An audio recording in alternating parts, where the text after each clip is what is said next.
네, 라스트 성공 전략 2부 시작하도록 하겠습니다. 우리 증시 하락하면서 마감된 것으로 확인이 되고 있습니다. 외국인과 개인이 매수를 했지만 이 기관의 매물이 워낙 컸기 때문에 상승하지 못하고 하락한 모습을 보여줬습니다. 개인이 한 1,300억 원 정도 순매수를 했고 이 외국인들의 매수력이 크게 떨어진 것으로 확인이 되고 있습니다. 130억 원 정도 순매수한 걸로 화면상으로 확인되고 있습니다. 선물시장에서 외국인들의 매도 물량 꽤 많이 나왔습니다. 3,000개 가까이를 팔면서 시장에 좀 불안감을 안겨줬습니다. 프로그램 쪽에서도 매물이 같이 쏟아져 나왔습니다. 오르는 업종을 찾기가 좀 힘들었습니다. 이 전반적으로 소형주들이 강세를 보여줬는데요. 구체적으로 어떻게 흘러갔는지 잠시 후에 살펴보도록 하겠습니다. 오늘 원달러 환율은 2원 80전 오른 1,110원 30전에 마감됐습니다. 오늘 계속해서 환율 시장에서도 변동성이 어느 정도 나오는 모습이 나왔습니다. 장중에는 5원 넘게 오르기도 했는데 후반부 갈수록 이 상승폭을 점차 줄여나가는 모습을 보여줬고 지금 2원 80전 오르면서 마감된 것으로 최종 확인이 됐습니다. 이어서 시황센터 연결해서 자세한 오늘 시황 한번 짚어보도록 하겠습니다. 최은정 아나운서 연결됐습니다. 네, 시황센터입니다. 코스피 지수가 4일 만에 약세로 장을 마쳤습니다. 4거래일 만에 약세로 장을 마쳤습니다. 장중 1,723포인트까지 밀렸던 데 비하면 그래도 낙폭을 다소 만회한 상태입니다. 오늘 코스피 지수는 어제보다 9포인트 내린 1,734로 장을 마쳤습니다. 미국 증시가 6거래일 연속 상승세를 이어갔지만 코스피 지수는 단기 급등한 데 따른 차익 실현 매물이 나오면서 오늘 어제보다 1포인트 내린 1,742로 장을 출발한 이후에 장중에는 1,723포인트까지 하기도 했습니다. 외국인들은 400억 원 가까이 순매수했지만 장 후반으로 갈수록 매수폭을 줄였고 후반 들어서는 하락 반전하기도 했었는데요. 개인들이 순매수했지만 기관 쪽에서도 투신의 중심으로 차익 실현 매물이 나오면서 주시에는 하방 압력을 가했습니다. 오늘 개인들이 1,344억 원 순매수한 반면에 기관이 770억 원 순매도했고요. 외국인은 소폭 샀습니다. 133억 원 매수 우위를 기록한 것으로 집계가 되고 있습니다. 이어서 코스닥 흐름도 살펴보겠습니다. 오전 중 하락 반전한 코스닥 지수는 장 후반 들어서 상승 반전에 성공했습니다. 장 막판 들어서는 다시 소폭 하락세로 장을 마친 것으로 집계가 되고 있습니다. 코스닥 지수는 어제보다 0.19포인트 내린 508로 장을 마쳤는데요. 거의 보합권 내에서 장을 마쳤다고 보면 좋을 것 같습니다. 코스닥 지수는 어제보다 1포인트 상승한 509로 출발한 이후에 오전 11시쯤 하락 반전했고요. 장중에는 506선까지 하락하기도 했습니다. 기관이 순매수로 돌아섰고 외국인들이 장중에 꾸준히 주식을 사들이면서 상승 반전하는 듯했지만 오늘 약세로 장을 마쳤습니다. 코스닥도 하락으로 장을 마쳤고요. 코스닥 쪽에서는 기관과 외국인이 산 반면에 개인의 차익 실현 매물이 나왔는데요. 개인이 49억 원 팔았고 기관과 외국인이 각각 66억 원, 42억 원의 매수 우위를 기록했습니다. 이어서 시가총액 상위 종목군들은 어떤 흐름 보였는지 살펴보도록 하겠습니다. 오늘 시가총액 상위 종목군들은 대부분 부진한 모습을 보였습니다. 삼성전자가 0.8% 하락하면서 84만 8천 원의 거래를 마쳤는데요. 사흘 만에 하락세를 보였습니다. 어제 급등했던 금융주들이 오늘은 대부분 부진했습니다. 신한지주가 1% 조정을 받았고 어제 KB금융이 3% 올랐었는데 오늘도 역시 소폭 상승하면서 5만 7천 원의 거래를 마쳤습니다. 하이닉스와 LG화학도 일제히 내렸는데요. 하이닉스 같은 경우에는 0.7% 하락, 반면에 LG디스플레이는 0.2% 상승했습니다. 현대중공업 0.2% 오르면서 3일 연속 상승세를 이어갔습니다. 이어서 코스닥 쪽도 살펴보겠습니다. 시가총액 상위 종목군들의 등락이 엇갈렸습니다. 서울반도체가 1% 하락한 반면에 셀트리온이 강보합으로 장을 마쳤고요. 태용이 3% 급등, 포스코 ICT도 2% 오르면서 오늘 장을 마감했습니다. 다음이 0.2% 정도 조정을 받았습니다. 구글의 실적 부진 소식이 전해지면서 오늘 인터넷 포털주들이 일제히 하락하는 모습을 보였고요. 그 밖에 네오이즈게임즈가 1% 하락, 그 밖의 종목들은 비교적 괜찮았습니다. CJ 옥쇼핑이 4%나 급등했고요. 성강밴드가 3% 상승하면서 오늘 장을 마감했습니다. 이어서 오늘 특징을 보인 종목들, 테마주들 짚어보도록 하겠습니다. 어제에 이어서 외국인들은 금융주를 사 담았지만 개인들의 차익 실현 매물이 나오면서 금융주가 어제의 상승세를 이어가지는 못했습니다. KB금융이 강보합으로 마감한 반면에 우리금융이 1% 하락했고요. 한국금융지주 5% 급락, 신한지주 역시 1% 정도의 조정을 받았습니다. 한국저축은행과 서울저축은행이 나란히 약보합에서 1% 정도 하락했고요. 그 밖의 종목들도 소폭 약세의 흐름을 이어갔습니다. 최근 원자재가 상승세가 두드러지고 있습니다. 최근 구리와 철강석 등의 원자재 가격이 고공행진을 벌이고 있는데요. 관련주가 상승했습니다. 서원과 대창 그리고 이구산업, 대양금속이 일제히 상한가까지 올랐고요. 황급 ST도 9% 급등하면서 8,400원 선에서 거래를 마쳤습니다. 풍산이 0.7% 올랐고요. 영풍이 강과합 그리고 티플렉스 역시 0.1% 정도의 오름세를 보였습니다. 한국전력의 중국 풍력 사업 추진 소식에 더불어서 최근 정부가 해상 풍력을 집중적으로 지원하기로 했다는 소식까지 전해졌습니다. 오늘 풍력 관련주가 일제히 오름세를 보였는데요. 현대중공업이 강보합으로 마감했고요. STX 엔진 플러스 2%, 평산은 가격 제한폭까지 올랐습니다. 태용 역시 3% 올랐고요. 그밖에 용연 BM, 동국 SNC, 유니슨 등도 3% 이상의 급등세를 보여줬습니다. 아랍에밀리트 철도 관계자들의 국내 방문으로 철도 수주에 대한 기대감이 커지고 있습니다. 오늘 철도 관련주가 비교적 강했는데요. 종목별로는 장 후반 들어서 하락 반전하기도 했습니다. 대우 AL이 가격 제한폭까지 올랐고요. 리노스가 플러스 1%, 하이로코리아가 5% 급등한 반면에 동양강철이 약세로 전환하며 장을 마쳤고요. 세명전기도 2% 조정을 받았습니다. 특수건설이 0.6% 상승으로 장을 마감했습니다. 다음 주에는 정유화학주의 1분기 어닝 시즌이 본격적으로 시작될 것으로 보입니다. 석유화학 업종은 전반적으로 실적이 개선될 것이라는 움직임이 나오고 있는데요. SK에너지가 0.4% 올랐고요. 금호석유 플러스 5%, 호남석유도 4% 상승으로 장을 마쳤습니다. 원달러 환율이 오늘 소폭 상승했습니다. 어제보다 2원 80전 오른 1,110원 30전에 장을 마쳤습니다. 오늘 환율은 1,110원으로 출발한 이후에 장중에는 1,115원까지 치솟기도 했는데요. 오후 들어서는 상승세가 주춤해지면서 1,110원 선으로 내려왔습니다. 그리스 우려가 다시 부각되면서 달러화가 강한 흐름을 보인 가운데 국내 증시가 부진한 흐름을 보였고요. 수출업체의 달러 매도 물량이 꾸준히 증가하면서 환율에는 하방 압력을 가했습니다. 환율은 상승폭을 줄였지만 그래도 오름세로 장을 마친 것으로 집계가 됐습니다. 지금까지 시황센터였습니다. 네, 낙폭을 만회하려고 투자 주체별로 활발한 거래가 있었지만 이게 또 시도에 그쳤습니다. 우리 증시 하락하면서 양시장 모두 마감이 됐습니다. 현대증권 류용석 팀장 연결되어 있습니다. 오늘장 소식 그리고 다음 주 투자 전략까지 자세히 알아보도록 하겠습니다. 안녕하십니까? 네, 안녕하십니까? 네, 오늘 나왔던 여러 가지 이슈들도 있었고요. 오늘장 특징부터 한번 살펴볼까요? 예, 오늘 지수는 9포인트 하락해서 마감을 했는데요. 전반적으로 전고점 돌파 이후에 오히려 상승 탄력이 좀 이어가지 못하는 그런 하루였다고 볼 수 있겠고요. 오늘 특히 우리 증시뿐만 아니라 아시아 증시, 일본도 1.5% 하락했고요. 중국 증시도 0.5% 하락을 아마 지금 현재 진행하고 있는 중입니다.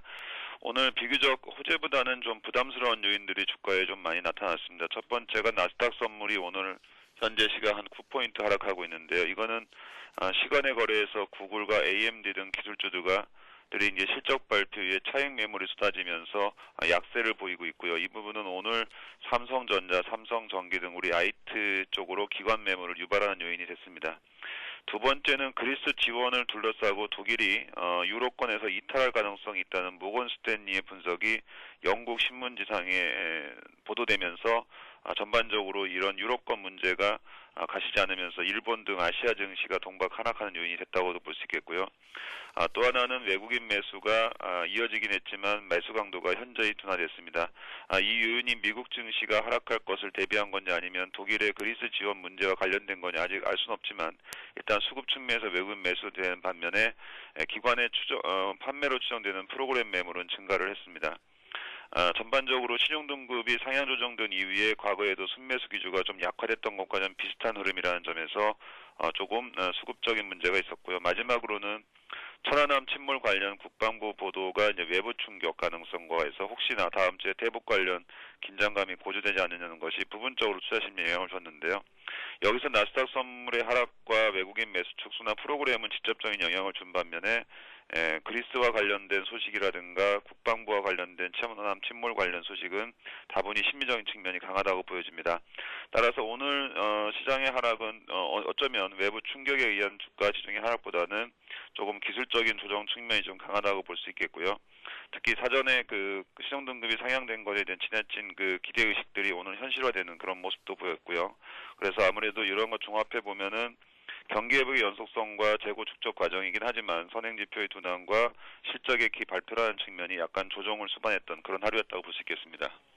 네. 그리고 미국 시장에서는 소폭이나마 오르면서 상승 추세를 이어나가는 모습을 보여줬습니다. 어닝 시즌은 계속해서 이어질 것이고 이 주말 동안에 나올 그런 경제 지표들이 어떤 것들이 있는지 그 부분도 상당히 궁금하네요. 예, 내일 다음 주는 아무래도 이제 매크로 지표의 관심보다는 어닝에 관심이 더 높을 거로 보여지는데 일단 매크로 지표를 좀 쳐다보면은 일단 다음 주에 예상돼 있는 부분들이 19일 날 예상돼 있는 것은 아무래도 그 미국 경기 선행지수의 발표인데요. 이 부분은 전월치로 해서는 지난달보다 개선될 거로 일단 조사되고 있기 때문에 일단 경기 흐름 자체는 3월까지 이어졌다고 볼 수 있습니다. 다만 3월치가 높게 나타날 경우 4월치가 발표되는 5월 이후에는 선행지수의 상승 탄력이 둔화될 가능성은 남겨져 있다고 볼 수 있겠죠. 그런데 일단 발표치의 결과는 긍정적일 거로 예상이 되고요. 미시간 소비지수 역시도 이전보다는 개선된 수치가 나오기 때문에 소비 심리도 최근 소매 판매 증가와 함께 개선된다는 측면에서는 긍정적입니다. 시장의 관심을 좀 모을 수 있는 게 최근 주택과 관련된 지표인데요. 아무래도 3월 지표를 발표하는 4월달 현재 주택 착공과 이런 허가 건수들은 지난 2월보다는 한층 개선된 흐름을 예상이 됩니다. 따라서 이것이 이제 6월까지 진행되고 있는 그 주택자들에 대한 보조금 지급 영향이 한꺼번에 몰릴 가능성들이 주택 지표에 반영될 가능성도 있는데요. 어찌됐든 주택과 소비, 경기, 선행지수의 개선이 있기 때문에 일단 매크로 흐름은 다음 미국 증시에도 긍정적이라고 보여집니다. 다만 이제 실적 발표가 다음 주에 피크를 이룰 가능성이 제일 높고요. 발표 숫자뿐만 아니라 중요도 제일 높다고 보여지는데 3월 이후에 이미 프리 어닝 시즌 동안에 주가가 많이 반영한 측면이 강하고요. 특히 이번 주 인텔과 JP모건 체이스 통해서 어느 정도 눈높이가 높아졌기 때문에 실제 발표치가 대체적으로 서프라이즈한 영역이 아니라면은 보합 수준이나 부합한 수준이라면 오히려 차익 매물이 나오지 않을까 하는 것이 부담이 될 수 있습니다. 따라서 다음 주 증시는 매크로 고정과 실적 발표에 따른 차익 매물의 대결이 아닌가 이렇게 보고 있고요. 미국 증시를 본다면 전반적으로 강세 흐름보다는 오히려 현재와 같이 다소 좀 상승 흐름을 이어가더라도 등락하거나 상승폭이 축소되는 그런 모습을 나타내지 않을까 이렇게 예상하고 있습니다.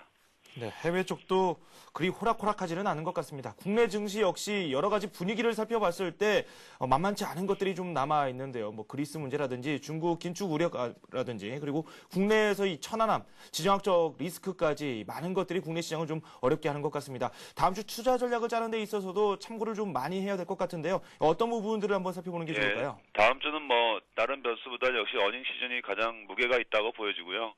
어닝 시즌이 최고조도 우리나라에서는 입장이라고 볼 수 있겠습니다.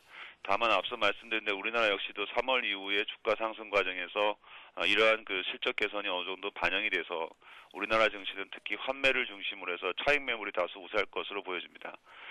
신진국 통화가 약세를 보이고 이머징 통화의 강세를 보이는 현상이 좀 어느 정도 고착화되기 때문에 이와에 따라서 많은 투자가들은 포트폴리오를 다시 조정하는 움직임이 나타날 가능성이 있는데요.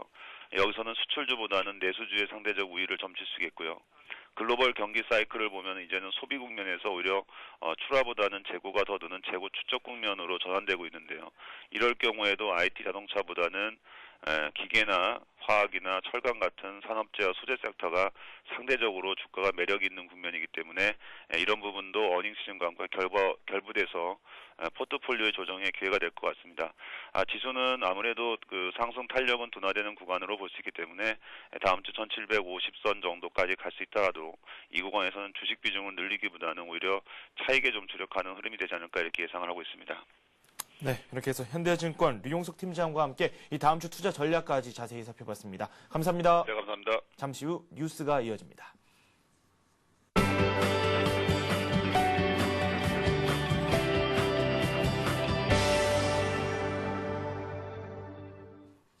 이 시각 주요 뉴스입니다.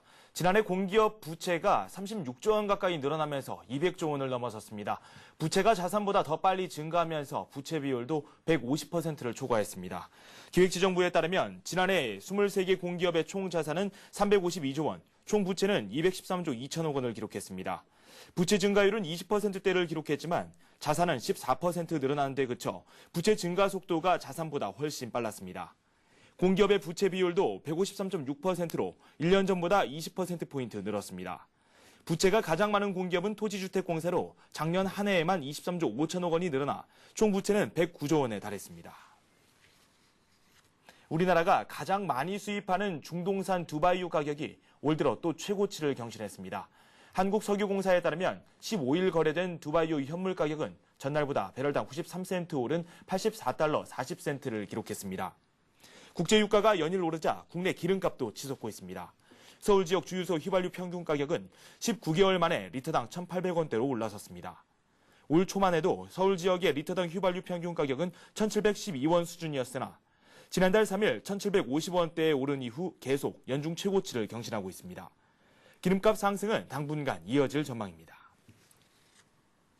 보험사들이 자동차 보험 가입자의 대출금이나 질병 관련 정보까지 수집하는 관행이 사라지게 됐습니다. 금융감독원은 손해보험사들이 자동차 보험 인수나 보험금 심사 업무와 무관한 대출금액, 질병 정보 등의 개인정보를 요구하지 않도록 하겠다고 오늘 밝혔습니다. 금감원은 또 자동차 보험 계약과 관계없는 신용정보회사 등의 개인정보를 제공하지 않도록 할 방침입니다.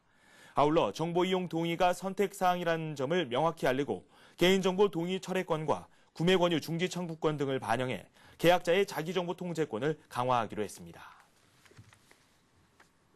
우리나라 실업자 10명 중 6명은 수도권에 몰려있는 것으로 나타났습니다. 수도권에 각종 제조업과 서비스업이 몰려있는 데다 경기 침체로 갑자기 일자리를 잃은 사람이 늘었기 때문인 것으로 풀이됩니다. 통계청에 따르면 지난달 실업자 수는 100만 5천 명이며 이 중 60%를 웃도는 61만 1,000명이 서울, 인천, 경기 지역에 거주하는 것으로 조사됐습니다. 경기도가 26만 8천 명으로 가장 많았고 서울 26만 7천 명, 인천 7만 6천 명 순이었습니다. 실업률 역시 인천, 서울 등 수도권이 가장 높았습니다. 인천이 5.5%로 전국에서 가장 높았고 서울 5.2%, 경기 4.6%로 3월 평균 실업률 4.1%를 크게 웃돌았습니다. 증권금융 뉴스입니다. 미래에셋증권이 국내 증권사로는 처음으로 외국 국영기업의 현지 증시 상장을 진행하게 됐습니다. 미래에셋증권은 오늘 베트남 국영 건설사인 비나인콘과 IPO 주관 업무를 위한 양해각서를 체결하고 베트남 증시 상장을 주관하기로 했습니다. 대우증권이 오는 19일부터 29일까지 8회에 걸쳐 녹색 성장을 주제로 한 합동 연속 토론회 그린토피아 포럼을 개최합니다. 지난해에 이어 두 번째로 열리는 이번 포럼은 기술 및 정책에 대한 세미나와 기업 설명회로 구성되며 녹색 산업에 대한 이해를 높이는 데 주안점을 뒀습니다. 한화증권이 영남 지역 독립금융판매법인 위드 VIP와 금융투자상품 공급 및 판매에 대한 전략적 업무 제휴를 체결합니다. 이번 제휴로 두 회사는 자산관리 컨설팅 등의 사업을 공동 추진하고 금융인재 교육 등의 분야에서 상호 협력을 하게 됩니다.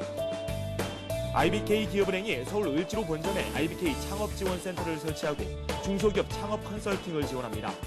IBK 창업지원센터는 창업 절차에서부터 자금 지원까지 예비 창업자를 위한 종합 안내 서비스와 창업 전문 컨설턴트의 자문 서비스를 제공합니다. 네, 우리 증시가 하락 전환했습니다. 이 기대감이 지나쳤기 때문일까요? 코스피, 코스닥 모두 내렸습니다. 어닝 시즌을 맞아서 이 기업들의 실적을 바라보는 투자자들의 이 태도도 좀 달라졌습니다. 뭐 국내에서는 본격적으로 실적 시즌이 완전히 개방되지는 않았지만 이 미국에서 이런 현상이 많이 나타나고 있죠. 이 BOA가 실적을 발표한다고 합니다. 어떤 실적을 내놓을지 투자자들의 눈이 이쪽에 쏠려 있습니다. 오늘 저희가 준비한 소식은 여기까지고요. 저는 다음 주에 다시 찾아뵙도록 하겠습니다. 시청해주신 여러분 고맙습니다.